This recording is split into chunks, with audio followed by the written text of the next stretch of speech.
అంటే సార్ మా వారికి ఫస్ట్ టైం 2002లో స్ట్రోక్ వచ్చింది సార్. ఫస్ట్ టైం ఆ స్ట్రోక్ వచ్చినప్పుడు నాకు దగ్గర దగ్గర ₹1,00,000 ఖర్చు అయినాయి సార్.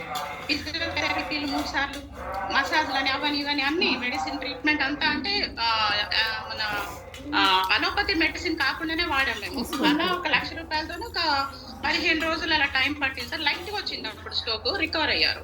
అప్పుడే డాక్టర్ గారు చెప్పారు, మేడం నెగ్లెక్ట్ చేయొద్దు, ఇది సైన్ మీకు పెరాలసిస్ రావడానికి, కాబట్టి చాలా జాగ్రత్తగా ఉండాలన్నారు. కానీ మా వారు రెవెన్యూ డిపార్ట్మెంట్ లో కలెక్టర్ ఆఫీస్ లో పనిచేస్తుంటారు కాబట్టి వాళ్ళకి వర్క్ లోడ్ చాలా ఉంటది, స్ట్రెస్ చాలా ఉంటది. వీళ్ళకి స్ట్రెస్ ఉండకూడదు కానీ తప్పదు ఉద్యోగరీత్యా. అయినా కూడా చేశారు. అలా డాక్టర్ గారు చెప్పినట్టే కరెక్ట్ గా 1 year కి మార్చి 20న వచ్చిందంటే ఫస్ట్ స్ట్రోక్. సెకండ్ స్ట్రోక్ మళ్ళీ అదే మార్చి 28న వచ్చేసింది సార్ రెండోసారి. ఈ రెండోసారి ఎలా వచ్చిందంటే మొత్తం బెంచ్ పాలసీ అనమాట. మూతి వంగరపోయింది, ఒక కన్ను ఇలా మూసుకుపోయింది, ఎడమ చెయ్యి, నోరు లేదు, నాలుగింత లావైపోయింది సెకండ్ టైం. ఇది దాదాపు 48 hours దాకా మనిషిలో చలనం లేదు సార్. చలనం లేకుండా సరే మళ్ళీ హాస్పిటల్ జాయిన్ అయ్యడం. అప్పుడు వాళ్ళు బూస్టర్ డోస్ ఏదో ఇస్తారు, ఆ బూస్టర్ డోస్ తీసుకోవడం. దాని తర్వాత దాదాపు 5-6 లక్షలు ఖర్చు అయింది సార్ రెండోసారి. 5-6 లక్షలు ఖర్చు అయింది. ఓకే, నార్మల్ గా ఎందుకంటే గవర్నమెంట్ ఎంప్లాయ్ కాబట్టి తప్పదు, మన సర్వీస్ లో మళ్ళీ చెయ్యాలి, లేకపోతే చాలా లాస్ ఉంటుంది ఫైనాన్షియల్ గా. అందుకోసమని మళ్ళీ ఒక 6 నెలలు టైం తీసుకొని మళ్ళీ ఆయన జాయిన్ అయ్యారు. జాయిన్ అయిన తర్వాత మార్చ్ ఏప్రిల్ ఒక 1.5 year దాకా ఓకే సార్. చాలా ప్రికాషన్, ఆయన హెల్త్ ఫుడ్ అన్ని విషయాలు చాలా జాగ్రత్తగా తీసుకునే వాళ్ళం. అప్పటికి కొంచెం లైట్ గా వీక్ ఉండేది, అయినా కానీ ఓకే.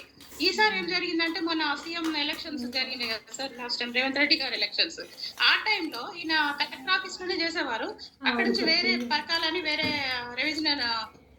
రెవెన్యూ డివిజనల్ ఆఫీస్ కి ట్రాన్స్ఫర్ చేశారు. అప్పుడు ఏం చెప్పారు, నాకు చేత కదా సార్, నాకు ఇలా 2 times స్ట్రోక్ వచ్చింది, నాకు ఇబ్బంది అనేసి అప్పటికే మేము వాలంటరీ రిటైర్మెంట్ పెట్టుకున్నాం. ఈయన 55 years old సార్. అయినా కానీ వాళ్ళు ఏంటంటే తప్పదు సార్, ఎలక్షన్ కమిషన్ ఆర్డర్స్ కదా, తప్పదు మీరు వెళ్ళాల్సిందే అంటున్నారు. ఆయన భయానిక మరి ఏమైందో సార్, వెళ్ళిన వారం రోజులు కూడా కాలేదు ఆయనకి ఫస్ట్ లోనే స్ట్రోక్ వచ్చింది. ఆయన కంప్లీట్ కదలేని పరిస్థితి, ఇంటికి తీసుకొచ్చారు, పడుకున్నా. నేనేమనుకోండి అంతకుముందేమో ఇట్లా ఫిట్స్ లాగా చేయగా తిరిగిపోయి నోరు వంకరపై నా ముందే జరిగింది కాబట్టి నేను చూసాను. ఈసారి ఏం జరిగింది ఫస్ట్ లో నాకు ఏం తెలియదు. వచ్చారు, ఇంకా అంతే, చలనమే లేదు మనిషిలో. ఇంకా ఆ మినిట్ నేను అసలు భరించలేదు సార్, అలాంటి ఘోరమైనటువంటి ఇన్సిడెంట్. అలా ఆయన చలనం లేకుండా చూసిన head of the family sir, నాకు పెళ్లి కావాల్సిన పాప ఉంది. అలాంటి మూమెంట్ నుంచి వెంటనే మళ్ళీ డాక్టర్ గారిని చూపించడం, టాబ్లెట్స్ ఇప్పించడం, ఇంజెక్షన్స్ వేయించడం అవన్నీ వేస్తున్నాం మేము. సంతోష్ సార్కి తెలుసు first time stroke, second time stroke వచ్చిన సంతోష్ సార్కి తెలుసు. అందులో ఒక 1 week గ్యాప్ లోనే సంతోష్ సార్ ఏందో పిలిచినట్టు నాకు ఫోన్ చేశారు, మేడం ఎలా ఉన్నారు ఏంటంటే. అప్పటికే సార్కి మ్యాగ్నెటిక్ బెడ్ గురించి తెలిసి, అంటే సార్ నేను మాట్లాడే పరిస్థితిలో లేదు సార్, ఇట్లా ఉన్నారు అనేసి అన్నారు. రాజరెడ్డి కూడా అక్క అని పిలుస్తుంటారు. రాజరెడ్డి ఆయన ప్రయత్నం ఆయన చేస్తున్నారు. మన కెంగిన్ వాటర్ అని అదని ఇదని తెచ్చి పెడుతున్నారు. తర్వాత సంతోష్ సార్, సుధీర్ సార్ అని ఒక ఆయన ఉన్నారు, మేడం మాట్లాడండి అంటే మాట్లాడు. సుధీర్ సార్ ఉండి, మేడం నేను ఫిజియోథెరపిస్ట్, ఇట్లా ఫిజియోథెరపీ ట్రీట్మెంట్ చేస్తాను, ఇట్లా ఉంటది, ఎట్టి పరిస్థితుల్లో రికవర్ అయిన వాళ్ళు చాలా మంది ఉన్నారు మేడం, సార్ కూడా రికవర్ అవుతారు, ఏంటి అన్న. సారీ సార్, నాకు ఆ క్షణం గుర్తొచ్చింది.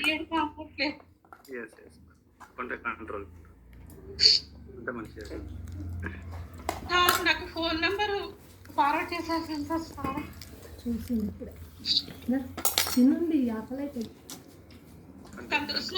మన సుధీర్ సార్ మాది పార్లర్ బిజినెస్ సార్, పార్లర్కి వచ్చారు సార్. ఓకే నమస్తే సార్ అండి, రిసీవ్ చేసుకున్నాం సార్, మరి సార్ చూస్తారా అని అంటే, పొజిషన్ ఎలా ఉందో చెప్పండి మేడం అని అంటే చెప్పాం సార్. సార్ వేళ్ళు కూడా ఇలా కలిపే పరిస్థితిలో లేరు ఓన్ గా. అప్పటికి 1 month అలా అయ్యింది సార్. 1.5 month అయ్యింది. డిసెంబర్ లో వచ్చారు సార్ మా దగ్గరికి. వేళ్ళు కూడా కదలలేని పరిస్థితిలో ఉన్నారు సార్. మేము ఇన్ని ట్రీట్మెంట్స్ చేసాం, ఇంత ఖర్చు పెట్టాం, ఇంత ఇది చేసాం, ఏంటి సార్ ఉట్టి బెడ్ తోని అయిపోతుంది అంటున్నారు అని అంటే, అవుతుంది మేడం, దాని యొక్క సీక్రెట్ ఇది, సైంటిఫిక్ రీజన్ ఇది. కాబట్టి కంపల్సరీ సార్ బ్లడ్ సర్క్యులేషన్ మంచిగా పెరిగి సార్ స్ట్రెంత్ వస్తుంది, లేచి కూర్చుంటారు, అప్పటి వరకు మా ఆయన నవ్వడం కూడా నవ్వలేదు సార్. అసలు నవ్వు అనేది లేదు. ఆయన ముఖంలో నవ్వు లేదు, నా మొహంలో కూడా నవ్వలేదు. పాప ఉంది, పెళ్లిగా వస్తున్న పాప. ఏ క్షణం ఏమవుతుందో అని అసలు నిద్ర కూడా పోయేదాన్ని కాదు నేను. అంత భయం వేసేది సార్.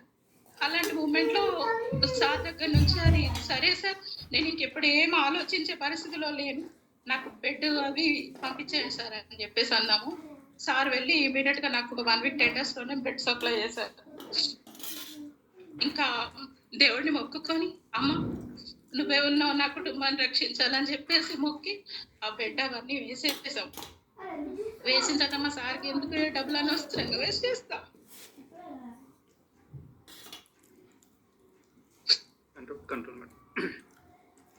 ఆయనకు అసలు రికవర్ అవుతారన్న కాన్ఫిడెన్స్ కూడా లేదు సార్. అప్పుడు వేస్ట్ అంటారేంటి, ఎన్నో ఖర్చులు పెట్టాం మనం, వేస్ట్ అంటారేంటి వాడండి అని చెప్పేసి ఆ బెడ్ మీద అసలు ఆయన మంచం మీద కూర్చునే పరిస్థితిలో కూడా లేరు సార్. కూర్చొని కూడా కూర్చోలేదు ఆయన. ఆ బెడ్ మీద అటు ఇటు తిప్పుతూ స్నానం కూడా చేయించేది కాదు, వేడి నీళ్ళతో బాడీ అంతా తూడ్చే వాళ్ళం. అలా చేసిన బెడ్ రిటర్న్ అయినటువంటి మనిషి 3వ రోజున అదే రోజు బెడ్ వేసిన తర్వాత ఆయన అసలు నిద్రపోను కూడా నిద్రపోయే వాళ్ళు కాదు. ఆ బెడ్ వేసిన రోజు ఆయన నిద్రపోయారు ప్రశాంతంగా. నేను 24 గంటలు ఆయన్ని గమనిస్తూనే ఉండేదాన్ని, ఏ క్షణాలు ఏమవుతుందో అని. అలాంటిది ఆయన పడుకున్నారు సార్, నేను చూస్తూనే ఉన్నా ఏ క్షణాలు ఏమవుతుందో అనేసి. ఏం లేదు, ప్రశాంతంగా పడుకున్నారు. మార్నింగ్ ఆయన ఫేస్ చూసరికి ఫ్రెష్ గా అనిపించింది. ఓకే, టీ అది తాగారు, ఓకే అనుకున్నా, అమ్మయ్య అనుకున్నా. 2వ రోజు సేమ్ చక్కగా పగలు కూడా పడుకున్నారు, నైట్ కూడా పడుకున్నారు. 3వ రోజు మాట్లాడారు సార్. ఇదేదో పని చేస్తున్నట్టుంది అని అంటే నేను కూడా నమ్మలేదు. ఏం పని చేస్తుంది, ఏం లేదు, వైబ్రేషన్ కాదు, ఇటు కాదు, ఏది కాదు. సర్లే అనుకున్నాం సార్. 3వ రోజున ఆయన కాలు కదిపారు, కుడి కాలు ఆయనకి ఎఫెక్ట్ అయింది. 3వ రోజు కాలు కదిపారు, ఓకే కదులుతుంది. ఇక్కడ మోకాలు చిప్ ఏమైనా ఇట్లా అనగలరా అంటే అన్నారు. తర్వాత హ్యాండ్ ఇలా పైకి ఏమైనా అనగలరా అంటే మెల్లిగా అన్నారు. అది వీడియో, ఫస్ట్ వీడియో నేను సంతోష్ సార్ పంపించాను సార్. అది మా దగ్గర ఏదో ఫోన్ ప్రాబ్లం వల్ల డిలీట్ అయింది. అట్లా డైలీ పంపించేదాన్ని ఇంకా సంతోష్ సార్కి, సార్ ఇంప్రూవ్మెంట్ వస్తుంది అనేసి. జస్ట్ 1 వీక్ నుంచి స్టార్ట్ అయినటువంటి ఇంప్రూవ్మెంట్ కరెక్ట్ గా 15 రోజులు సార్. 15వ రోజు నాకు అది స్టిక్ తీసుకొని రా, నేను నిలబడతా అన్నారు. నిలబడ్డారు, ఆల్రెడీ నిలబడ్డా, నేను నడుస్తా అన్నారు. ఏం మాట్లాడుతున్నారు, పడిపోతారేమో అని మాకు భయం. చాలా హైట్ ఉంటారు సార్, హైట్ ఉంటారు, వెయిట్ ఉంటారు. పడిపోతే ఇంకా ఏ బోన్స్ ఎరిగితే ఇంకా చాలా ఇబ్బంది అయ్యేదని భయం నాకు. అయినా కానీ నేను ఎక్కడ ఆయన ముందు అట్లేవు. సరే నిలబడదాం అనేసి హ్యాండ్ స్టిక్ తీసుకొచ్చి మళ్ళీ తీసుకొచ్చాం. మీరు నంబర్ సార్, కరెక్ట్ 28వ రోజున నేను వీడియో తీశాను. ఆయన లేచి ఆ స్టిక్ పక్కన పడేసి నడిచారు, మామూలుగా మాట్లాడుతున్నారు. ఈ 3rd టైం స్ట్రోక్ వచ్చినప్పుడు ఏంటంటే ఆయనకి మెమరీ కూడా లాస్ అయింది సార్. ఆయనకి అన్ని ఇవ్వాలన్న వస్తువును టీ అని చెప్పడానికి, క్లాస్ అని చెప్పడం కూడా ఆయన మర్చిపోయారు. అలాంటి మనిషి మెల్లిమెల్లిగా ఆయన మాలో పట్టారనమాట. మామూలుగా మాట్లాడుతున్నారు అన్ని. నేను ఇంకా ఫస్ట్ అందరికి, మీ అందరికి, అమ్మ Venkatrao sir, Sudheer sir, Santosh sir, Sagar చూసి సార్, ఈ బయట గ్రేట్ అనేసి మొక్కుకున్నాను సార్. మీకు అది రీచ్ అయ్యే ఉంటది. ఆ బ్లెస్సింగ్ తోనే ఇప్పుడు మీకు ఇంత రిజల్ట్ వస్తుంది కూడా సార్. ఎందుకంటే ఇంత మంది ఆడవాళ్ళం కుటుంబాన్ని ఏడుస్తున్నాం సార్. ఏడుస్తున్న వాళ్ళకు మీరు నవ్వుని గిఫ్ట్ ఇచ్చారు. నా కూతురు ఉంది, మాకు జీవితాన్ని ఇచ్చారు. Thank you sir, thank you so much. ఇలా జరిగి